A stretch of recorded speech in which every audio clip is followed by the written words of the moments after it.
नमोकार मंत्र का उच्चारण कर लें। ओम नमो वैरियंताणम।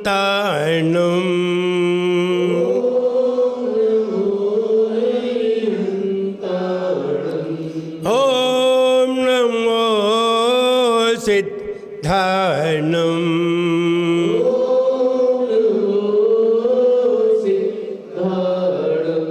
ओम नमो आयर्यायनम। ओम नमो वच्छायायनम। ओम नमो लोय सव्वसाहुनम।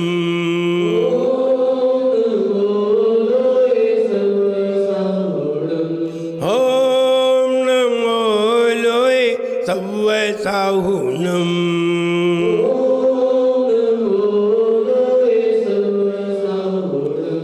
एक खजाना श्री आदिनाथ भगवान की, एक खजाना श्री महावीर भगवान की, परम पूज्याचार्य गुरु श्री विराट सागर जी गुरुदेव की, अहिंसामयी जैन धर्म की।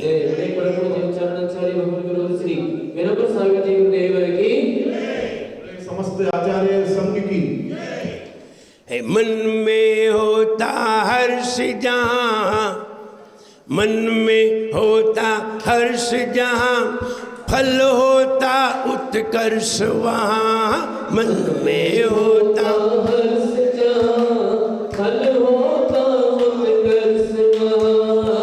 मन में होता हर्ष जहाँ, फल होता उत्कर्ष वहाँ। मन में होता हर्ष जहाँ, फल होता उत्कर्ष वहाँ। धन होता आकर्ष वहाँ, धन होता आकर्ष वहाँ। धन होता आकर्ष वहाँ, धन होता आकर्ष वहाँ। आहारों में सरल हो मन, आहारों में सरल हो मन, और निर्मलता हो हृदय सघन। आहारों में सरल हो मन, निर्मलता हो सघन। आहारों में सरल हो मन, निर्मलता हो हृदय सघन। आहारों में निर्मल मन, आहारों में सरल हो मन, आहारों में सरल हो मन, और निर्मलता हो हृदय सघन। आहारों में निर्मलता हो हृदय सघन। ऐसा ही भाव हो, ऐसा ही भाव बहु पुण्य बढ़ाए रे।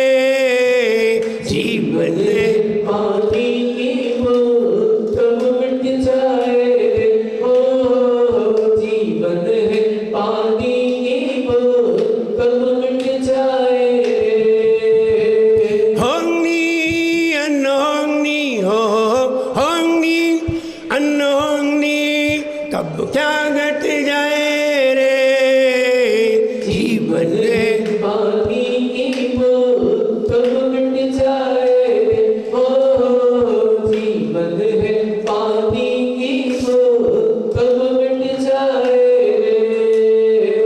मन में होता हर्ष जहाँ, फल होता उत्कर्ष वहाँ।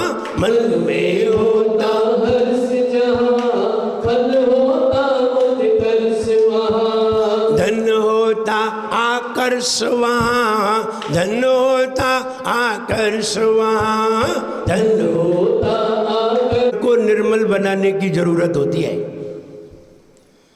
कोई भी कार्य करो, चाहे भगवान की आराधना करो, पूजन करो, आहार दो, स्वाध्याय करो, पूजन करो, सामायिक करो, मन को निर्मल करो। मन अगर निर्मल है तो सरलता आएगी, लेकिन पहले तो मन निर्मल किया जाएगा। हम पढ़ते हैं, मुनि मन सम उज्ज्वल।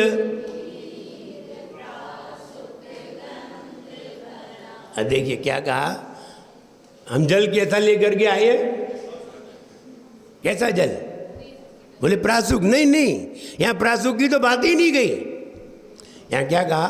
मुनि मन सम उज्ज्वल नीर प्रासुक गंध भरा। तो हम मन कैसा लेकर के आए? निर्मल। और ऐसा ही निर्मल मन हम आपके चरणों में बनाना चाहते हैं। इसलिए हम जल कैसा लेकर के आए? जैसा मुनि महाराज का मन होता है, बिल्कुल निर्मल, राग द्वेष से रहित, पाप विचारों से रहित, कलुषता से रहित, विषयों से रहित, कषायों से रहित, बिल्कुल निर्मल मन लेकर के हम यहाँ आए हैं। और मन नहीं लाए हैं, पहले तो जल लाए हैं। और जल किसका प्रतीक है? मन का प्रतीक है। तो कहते हैं सबसे पहले तो मन निर्मल होना चाहिए। और मन निर्मल कहाँ होता है? कैसे होता है? सबसे ज्यादा निर्मल मन कहाँ होता है? विचार करिए। हम पूजन भी करते हैं, स्वाध्याय भी करते हैं, जाप भी करते हैं, आरती भी करते हैं, आहार भी देते हैं, हम सब कुछ करते हैं। आप खुद ही विचार करके देखिए कि सबसे ज्यादा निर्मल मन कहाँ होता है? सबसे ज्यादा निर्मल, सरल, सहज, कषाय से रहित, राग द्वेष से रहित, सबसे ज्यादा निर्मल कहाँ पर होता है? नंबर 1 भगवान का अभिषेक करते समय होता है? होता है।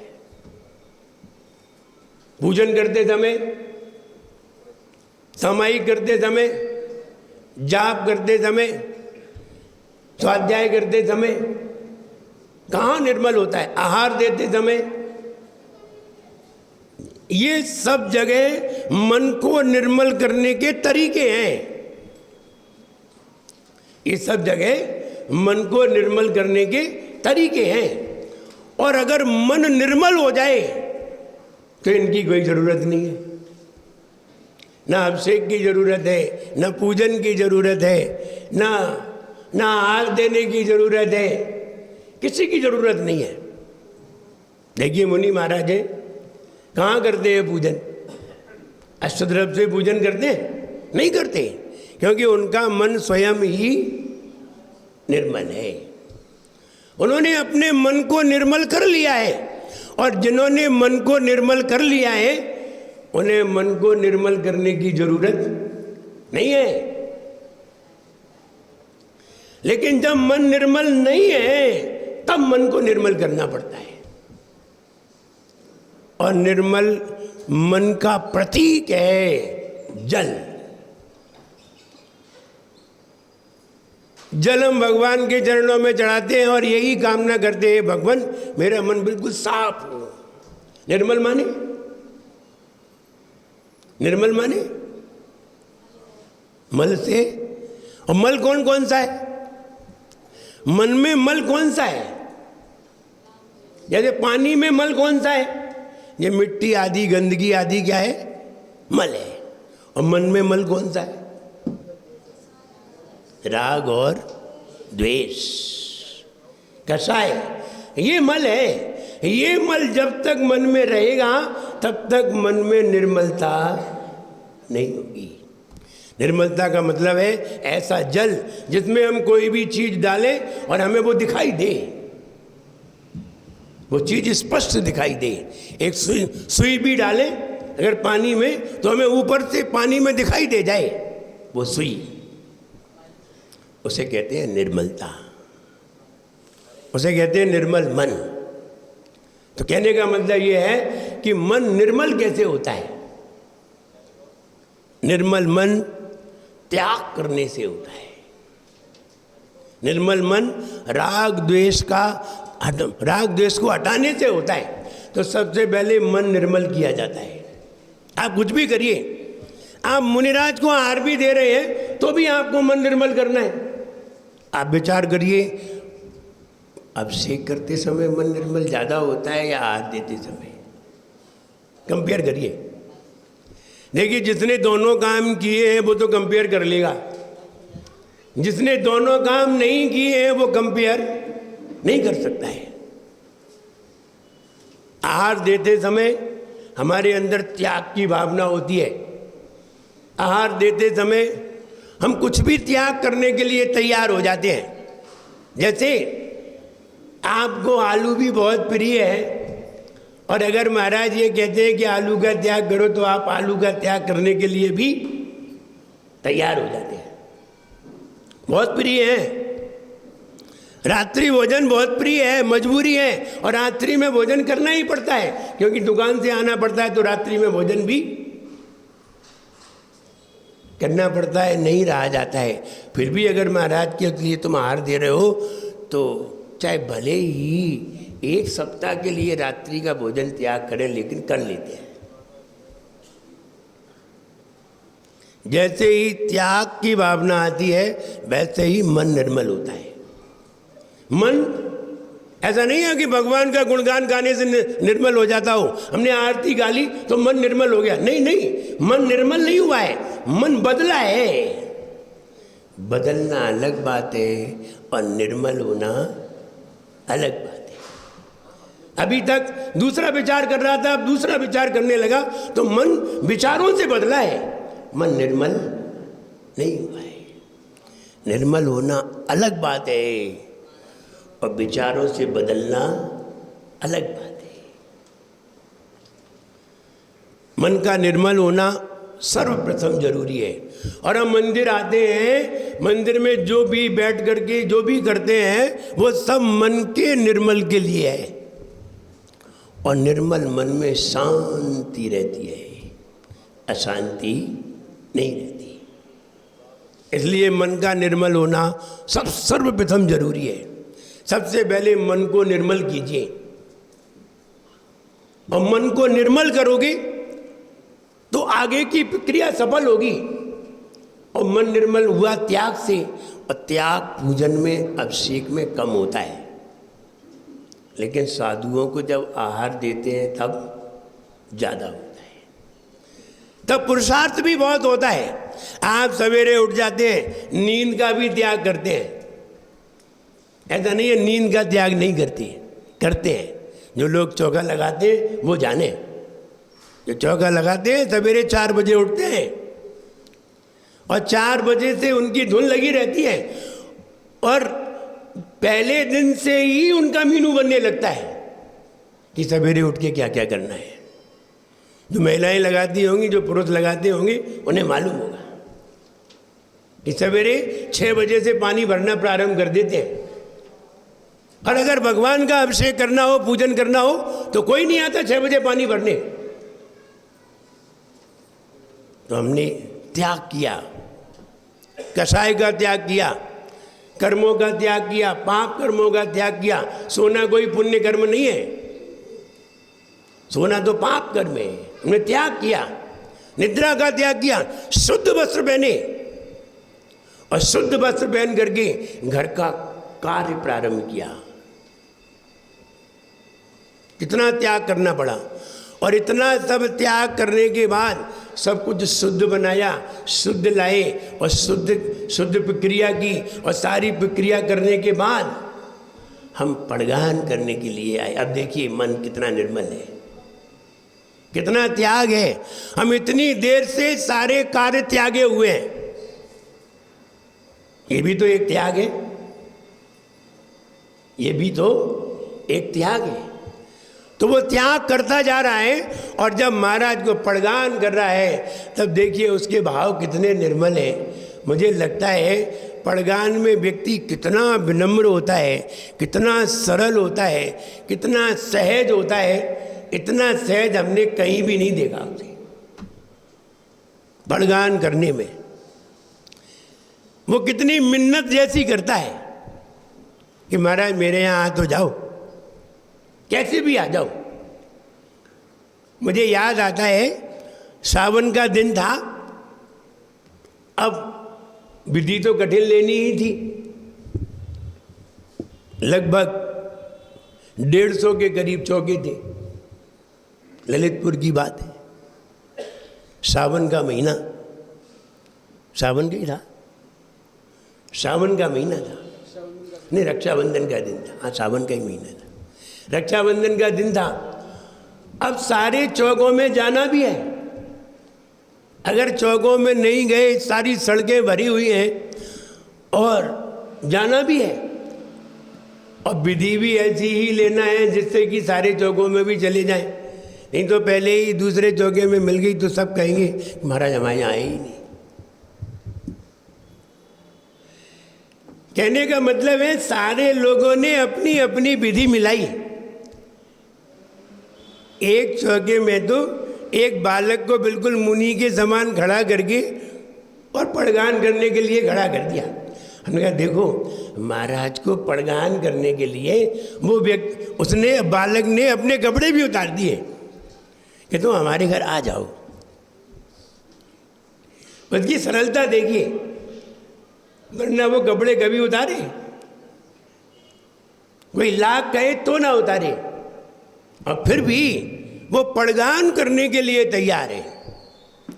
और वो कह रहा है कैसे भी मुनिराज मेरे यहाँ आ जाए। बहुत विधि मिलाई गई और मिलाते ही है। जब जहाँ 150 चौकी हो वहाँ कैसी हालत होगी, विचार करिए। जहाँ 150 चौके हो और सभी चौकों में जाना हो, तो सभी चौकों में जब 2 और 3 बार हो चुके, जब विधि, फिर विधि मिलाते हैं लोग अलग अलग तरीके से, कैसी कैसी क्या क्या विधि मिलाते हैं। और कभी कभी ब्रह्मचारियों से पूछते हैं, दीदियों से पूछते हैं, भाई तुम बताओ कैसे कैसे विधि मिलाई जाती है। और आखिरकार बाद में विधि मिलती भी है और मिल भी जाती है। कहने का मतलब ये है कि वो विधि मिलाने के लिए, साधु को अपने घर पे बुलाने के लिए, वो कपड़े उतारने के लिए भी तैयार हो गए। हम ये कहना चाहते हैं कि वो ये चाहता है कैसे भी मेरे यहाँ मुनिराज का आगमन हो जाए।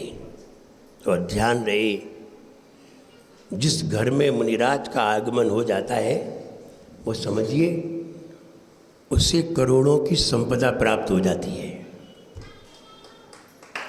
चाहे वो दिखाई दे या ना दे। दिखाई दे ये कोई जरूरी नहीं है, दिखाई दे ये कोई जरूरी नहीं है, लेकिन होगी ये जरूरी है। आज नहीं तो कल। ये तो बात हमने पहले भी बताई थी कि फल आज का आज नहीं मिलता। धर्म का फल आज का आज है, लेकिन कर्म का फल तो कल ही है, आज नहीं है। कर्म का फल तो कल ही मिलेगा, आज नहीं मिलेगा। कर्म किसे कहते हैं, धर्म किसे कहते हैं? जो कार्य करने में आनंद आता है वो धर्म है, और जो क्रिया होती है वो सब कर्म है। क्रिया ही कर्म है। आप बर्तन उठा रहे हो, जल उठा रहे हो, गिलास उठा रहे हो, आहार दे रहे हो, सब कर्म है। बना रहे हो, सब कर्म है। लेकिन उस देने में जो आनंद आ रहा है ये धर्म है। तो धर्म का आनंद तत्काल और कर्म का आनंद पश्चात, बाद में ही मिलता है। और अगर तुम्हें धर्म करते हुए, पूजन करते हुए भी आनंद नहीं आ रहा है तो समझना चाहिए आपकी पूजन में धर्म नहीं है, आपकी पूजन में सिर्फ कर्म है। सिर्फ क्रिया रह जाए, क्रिया रह जाए और जो कहा जा रहा है उसका मतलब भी समझ में ना आए तो समझना चाहिए सिर्फ कर्म है, धर्म नहीं है। इसलिए जो कहो उसे समझो भी। सबसे पहले किसे सरल करना पड़ता है? मन सरल करना पड़ता है, मन निर्मल करना पड़ता है। निर्मल मन ही सरल होता है, निर्मल मन ही सरल होता है। तो पहले मन को निर्मल किया जाता है, फिर सरल किया जाता है।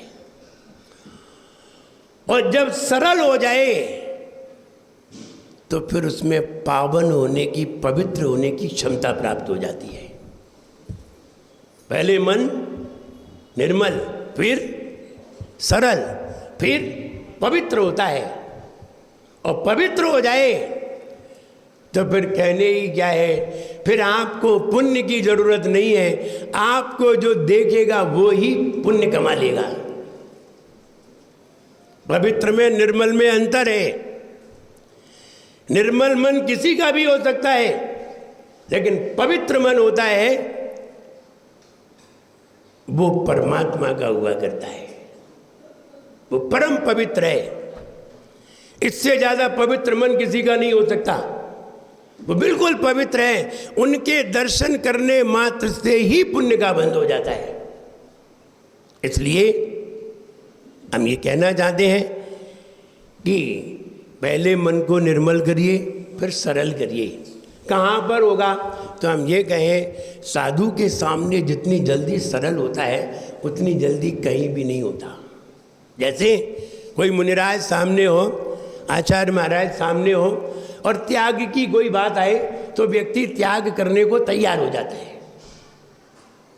और महाराज नहीं हो और आप किसी से त्याग करने को कहो, आप किसी से दान करने को कहो, वो नहीं करेगा। कितना भी कहता रहे, कमेटी वाले कितने भी कहते रहे, वो दान नहीं करेगा। और महाराज हो तो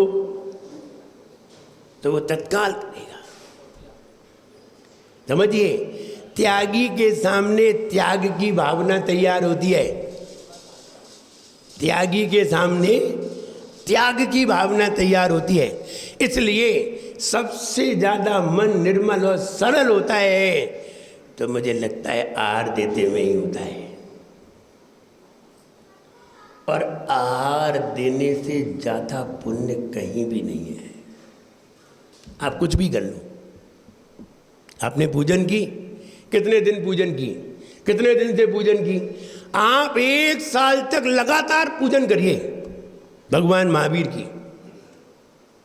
लगातार मंदिर में खड़े होकर के 2-2 घंटे तक लगातार भगवान महावीर की पूजन करिए। हम कभी कभी ये भी सोचते हैं कि लोग भगवान की पूजन में तो बहुत खड़े रहते हैं, लेकिन कभी कभी साधुओं की सेवा में वो बहुत पीछे रह जाते हैं। उनसे ये कहना है कि साधुओं की सेवा का फल तत्काल मिलता है। एक बार भगवान की पूजन के फल में तुम्हें अपना रस डालना पड़ेगा, अपनी समझ डालनी पड़ेगी, अपनी बुद्धि डालनी पड़ेगी, अपना ज्ञान डालना पड़ेगा, तब कहीं जाकर के भगवान की पूजन में तुम्हें आनंद आएगा, वरना पूजन में आनंद नहीं आएगा। अब पूजन कर लो। जे त्रिजग उदर मझार प्राणी, तपत अति दुर्धर करे, दिन अहित हरन सुबचन जिनके, परम शीतलता। अब अर्थ मालूम है? पढ़ो। कहाँ आया तुम्हें आनंद? सुन करके कोई आनंद आया? कोई आनंद नहीं आया। वो सुन करके जो हमने लयबद्ध पढ़ा है, तो वो लय में तो तन्मयता आ गई, लेकिन उसमें क्या कहा गया है इसका आनंद नहीं आया। तो ये तभी आनंद आएगा जब आप उसको समझेंगे, जब आप उसको जानेंगे, और जानेंगे तभी मन निर्मल होगा। तो लोग पूजन करने में तो उन्होंने इतना समय लगाया, और पूजन करने में 1-1 घंटे 2-2 घंटे खड़े रहे, लेकिन साधुओं की सेवा में उन्होंने समय नहीं दिया। तब समझ में आई कि इन्हें पूजन का भी समझ में आता हो ये जरूरी नहीं है। कहाँ समझ में आता है? प्रज्ञा प्रदाना श्रमणा समृद्धा, प्रत्येक बुद्धा 10 सर्वपूर्वैः, प्रवादिनोष्टांग निमित्त विद्या, स्वस्तिक क्रियासु परमर्षयो नः। बताइए, इसका अर्थ समझ में आया? नहीं आया। 100 में से 1-2 लोग होंगे जिनको समझ में आ जाए। प्रज्ञा प्रधाना समणा समृद्धा, प्रत्येक बुद्धा 10 सर्व पूर्वई प्रवादी नोष्टांग निमित्त विज्ञा। कहाँ समझ में आता है? और अगर समझ में नहीं आता है तो फिर ये बताइए आनंद कैसे आएगा? आपको मालूम ना हो कि शक्कर मीठी होती है और शक्कर का खूब नाम लिया जाए तो भी तुम्हारे मुंह में मीठापन नहीं आएगा। तुम्हारे सामने शक्कर का खूब नाम लिया जाए और तुम्हें मालूम ना हो कि शक्कर मीठी होती है। खूब नाम लिया जाए, एक बार नहीं 1000 बार नाम लिया जाए तो भी तुम्हारा मुंह में मीठापन उत्पन्न नहीं होगा। और तुम्हें मालूम हो कि शक्कर मीठी होती है तो देख के ही पानी आ जाएगा, नाम सुन के पानी आ जाएगा। नाम सुन के रस आता है, देख करके रस आता है, सुन करके रस आता है, सूंघ करके रस आता है, खा करके रस आता है, स्पर्श करके भी रस आता है। रस सब तरीके से आता है। लेकिन अगर तुम्हें पूर्व में रस मालूम हो तो बताइए, आम मीठा है आप कैसे पता करते हैं? बाजार में लेने गए हैं, ठेले पे खड़े हैं आम के ठेले पर और आम मीठा है आप कैसे पता करते हैं? सूंघ करके कि चख करके? हैं? नाक से स्वाद आता है कि कभी तुमने आम को नाक से चख के देखा है? स्वाद तो मुंह से ही आता है, तो फिर नाक से कैसे पता करते हैं? पहले हमने कभी आम को खाया था और आम में ऐसी खुशबू आ रही थी तो आम मीठा लगा था। आम को हमने खाया तो आम में ऐसी खुशबू आ रही थी, इस खुशबू से पता चला कि आम मीठा था। और वैसी ही खुशबू अगर कहीं दूसरी जगह पाते हैं तो समझते हैं कि आम मीठा है, अनुमान लगाते हैं। और फिर भी आपका अनुमान सही हो ये जरूरी नहीं है। खुशबू तो अच्छी आ रही है और खाया तो खट्टा निकला, ऐसा भी हो सकता है। ऐसा नहीं है कि आपका अनुमान सही ही होगा, क्योंकि नाक से जाना जा रहा है, मुंह से जाना जाता तो बिल्कुल सही अनुमान होता। और नासिका से जान रहे हैं तो नासिका से भी हम अनुभव लेते हैं, मुंह से भी अनुभव लेते हैं, नासिका से भी अनुभव लेते हैं, सभी से अनुभव लेते हैं। हम ये कहना चाहते हैं अनुभव तो सभी से आते हैं, बस लेने के तरीके होते हैं। हम भगवान की पूजन करते हैं, हम समझते हैं हमारा उसमें मन लग रहा है। मन तो तब लगेगा जब तुम्हें उसके भाव का पता हो, और भाव का पता नहीं है तो मन नहीं लगेगा। आपने भले ही भक्तामृत पढ़ा हो और उसमें भले ही कहा गया हो बुद्ध्या विना विबुधार्चित पाद पीठस तो तुम समुद्यत मधिर विगत प्रपोहम, भले ही पढ़ो, लेकिन इसमें भाव कौन सा डाला गया ये मालूम है? जब उसका भाव नहीं मालूम है, आप ये मत समझना कि अर्थ निकलता है तो भाव निकलता है। नहीं नहीं, ये भूल में मत रहना। अर्थ अलग चीज है और भाव अलग चीज है। शब्द अलग चीज है, अर्थ अलग चीज है, भाव अलग चीज है, भावना अलग चीज है, सब अलग अलग है। और क्या कहते हैं, पूजन कैसे करें? भाव से कि भावना से? पूजन कैसे करने को कहते हैं? भाव से। भाव का मतलब जानते हो? भाव कब आता है? शब्द प्लस अर्थ प्लस भावना, उसके बाद भाव। और पहली बात तो शब्द ही गलत हो गए, अब अर्थ नहीं आया और पूजन भाव से कर रहे हैं। क्या कहते हैं? पूजन भाव से किए। शब्द का अर्थ पता नहीं है और शब्द भी सही बोलते नहीं है और अर्थ पता नहीं है और पूजन भाव से कर रहे हैं। इनका कोई भाव नहीं है। इनकी सब बकवास है, कहीं भी भाव नहीं है। हम समझते हैं मेरा उसमें भाव लग रहा है, लेकिन उसमें भाव नहीं है। भाव अलग चीज़ है, भावना अलग चीज़ है, पूजन अलग चीज़ है, शब्द अलग चीज़ है, सब अलग अलग है। और आप नहीं समझ पाए तो इसमें कोई लिखने वाले का दोष नहीं है। हम ये कहने जा रहे थे, पहले मन निर्मल किया जाता है, फिर मन सरल हो पाता है, फिर सरल मन पवित्र हो जाता है, और सरल मन जो अर्जित करता है वो कोई भी अर्जित नहीं कर सकता। इसलिए जब तुम्हारा मन निर्मल हो तब हमें जरूर दान करना चाहिए। जब भी मन निर्मल हो जाए, सरल हो जाए, जरूर दान करना चाहिए। क्योंकि अभी तुम दान करोगे तो तुम्हारा मन सरल नहीं है, निर्मल नहीं है, तो दान का फल उतना नहीं होगा। और जैसे ही मन निर्मल और सरल होगा तो दान का फल करोड़ गुना हो जाएगा, कई गुना ज़्यादा हो जाएगा।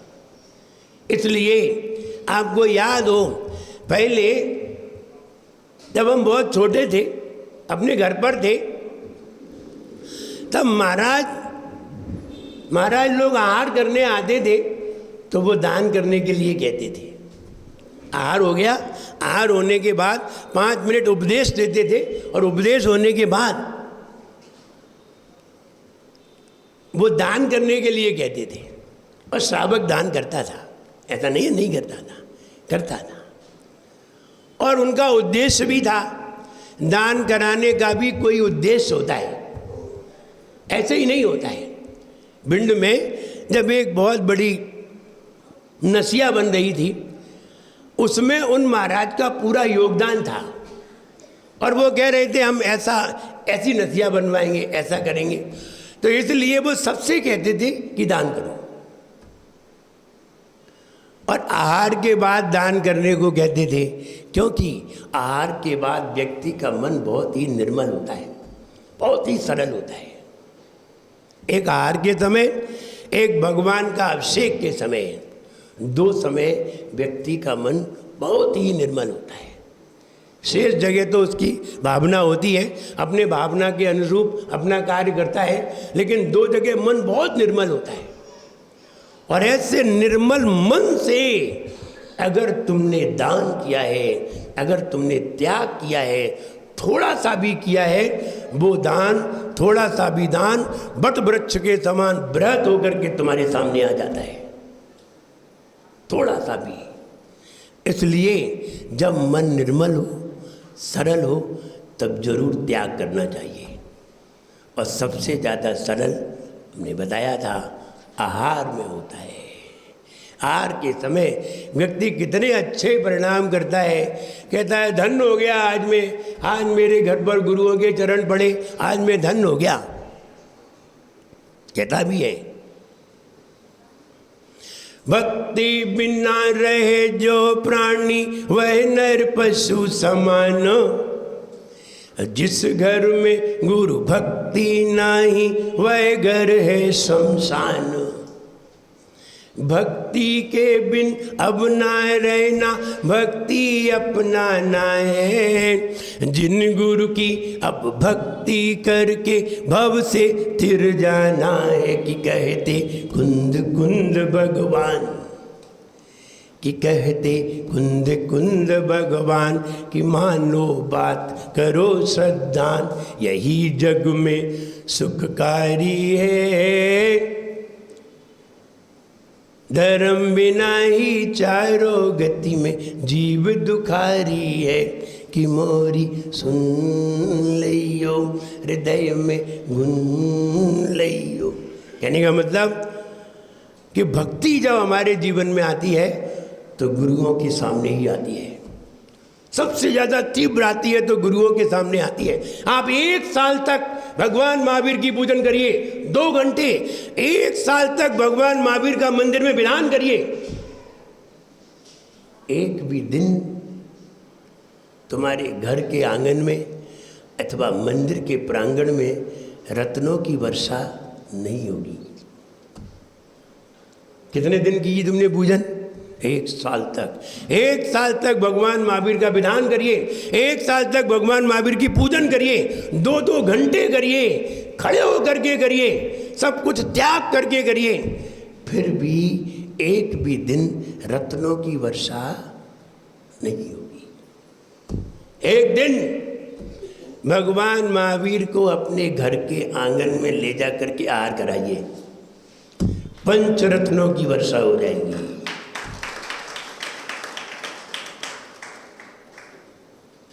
किसकी वर्षा? रत्नों की वर्षा तुम्हारे आंगन में हो जाएगी। उन्हीं भगवान की पूजन की तो रत्नों की वर्षा नहीं हुई, और उन्हीं भगवान को आहार दिया तो रत्नों की वर्षा हो गई। तो गलत है कि सही है? ये तर्क प्रसिद्ध है। कहो आहार देने का फल ज्यादा हुआ या पूजा करने का? सिद्ध किया कि आहार देने का कई गुना ज्यादा फल है। आहार का साधु सदुपयोग करता है, पूजन में भगवान कुछ भी सदुपयोग नहीं करते। न तुम्हारे शब्दों का सदुपयोग करते हैं, न तुम्हारी द्रव्य का सदुपयोग करते हैं, न तुम्हारे जल का सदुपयोग करते हैं, लेकिन आहार में साधुगण सब कुछ सदुपयोग करते हैं। हम ये कहना चाहते हैं पूजन से भी फल ज़्यादा है तो किसमें है? आहार देने में है। लेकिन आहार देना कठिन है, पूजन करना सरल है। पूजन करना सरल है। पूजन करते हुए तुम पीछे वाले से लड़ सकते हो, लेकिन आहार देते समय किसी से कुछ भी नहीं कह सकती, चाहे वो तुम्हारे घर का हो चाहे पड़ोस का हो। पूजन करते समय किसी को डांट सकते हो, और अक्सर डांटते ही हैं लोग। जो पुराने लोग होते हैं, नए लोग आते हैं, उनको डांटते हैं, तुमने ऐसा किया, ऐसा नहीं किया, ऐसा करना चाहिए। अरे उसे समझाइए। हम ये कहना चाहते हैं आहार दान से हमारे घर में धन की संपन्नता होती है, क्योंकि निर्मल मन के द्वारा, सरल मन के द्वारा रंच मात्र भी दान किया गया तो अपार फलदायी होता है। और जब निर्मल मन नहीं होता है, तुम लाख दान करो, ज़्यादा फलदायी नहीं होता। हम ये बात बताने जा रहे हैं, कमाने से कोई धनवान नहीं होता, कमाने से कोई धनवान नहीं होता। कमाने से कोई धनवान नहीं होता है। धनवान तो तब होता है जब धन को बचाया जाता है, और कमाया हुआ खर्च हो गया तो कहाँ से धनवान होगे? कहाँ से आएगा धन? और कमाना भी ऐसा होता है, तुम ऐसा नहीं कमा सकते कि 1 रुपया खर्च करो और लाखों रुपए कमा लो। कोई ऐसा व्यापार नहीं है। ऐसा कोई भी व्यापार नहीं है कि 1 रुपया खर्च करो और लाखों कमा लो। है कोई ऐसा व्यापार? बता दीजिए हमें। कोई ऐसा व्यापार नहीं है। लेकिन 1 रुपया खर्च करके लाखों रुपए कमाए जा सकते हैं, ऐसा भी कोई व्यापार है। अब उसे सिद्ध करने की ज़रूरत है। हम ये कहना चाहते हैं, हम आहार में सबसे निर्मल होते हैं, और आहार में जो भी जरा सा भी कोई दान करता है, जैसे आहार में भी तो दान ही कर रहे हैं। आहार भी क्या है? वो भी तो दान है। आहार भी क्या है? वो भी दान है। इसलिए आहार भी दान है, और आहार में भी किया गया वो भी दान है। कई लोग आहार के समय बहुत दान करते हैं, कई लोग करते हैं। अब क्यों करते हैं ये तो वो जाने, क्योंकि मन निर्मल होता है, मन सरल होता है, और सरल मन से त्याग की भावना अपने आप उत्पन्न होती है। इसलिए जब हम आहार देते हैं तो हमारे अंदर बहुत सारा धन भी वृद्धि को प्राप्त होता है, हमारे अंदर सरलता भी आती है, हमारे मन में निर्मलता भी आती है, और सबसे बड़ी बात है आहार दान करते समय हमारे अंदर रत्नत्रय की भावना भी आती है। ये सबसे बड़ी बात है। आहार देते समय व्यक्ति के मन में ये भावनाएं भी होने लगती हैं कि हम भी एक बार महाराज बने, हम भी एक बार घर का त्याग करें, हम भी एक बार संयमी बन करके आहार करें। ऐसी भावना आहार देते समय ही होती है और बीच में कभी नहीं होती। आप मंदिर में पूजन करते हैं, कभी होती है? बता दीजिए। यहाँ बैठे हैं, यहाँ बहुत सारे लोग तो पूजन करते ही होंगे। रत्नत्रय पाने की, मुनि बनने की बहुत कम, बहुत कम।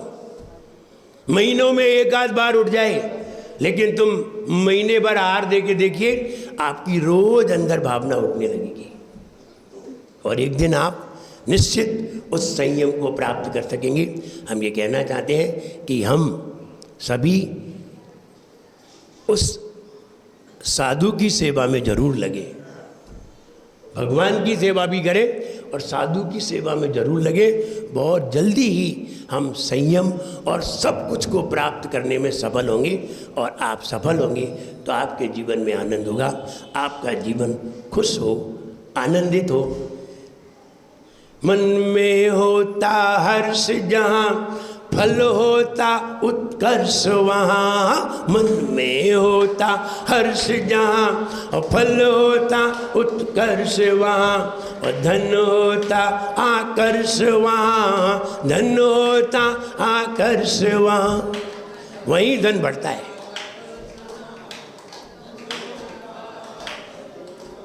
आहारों में सरल हो मन, आहारों में सरल हो मन, निर्मलता हो हृदय सघन। आहारों में हृदय सघन, ऐसा ही भाव बहु पुण्य बढ़ाए रे जीवन में।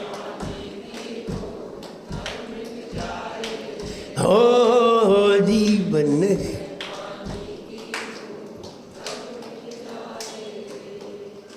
हम ये कहें, हम ऐसे भाव बनाएं और साधुओं को देख करके अपना मन सरल बनाएं, क्योंकि साधुओं को देख करके ही मन में सरलता उत्पन्न होगी। उनको देख करके संयम का भाव बनाएं, तभी हमारा जीवन सफल होगा। सबके लिए मेरा खूब आशीर्वाद है। सब लोग खुश रहें, प्रसन्न रहें। जय बोलिए महावीर भगवान की। देखिए, अकाल मृत्यु का प्रवचन अभी हमने रोक रखा है, रोक रखा है। एक विशेष प्रवचन है, ऐसा वैसा नहीं है। क्यों रोका है उसको समझिए। देखिए,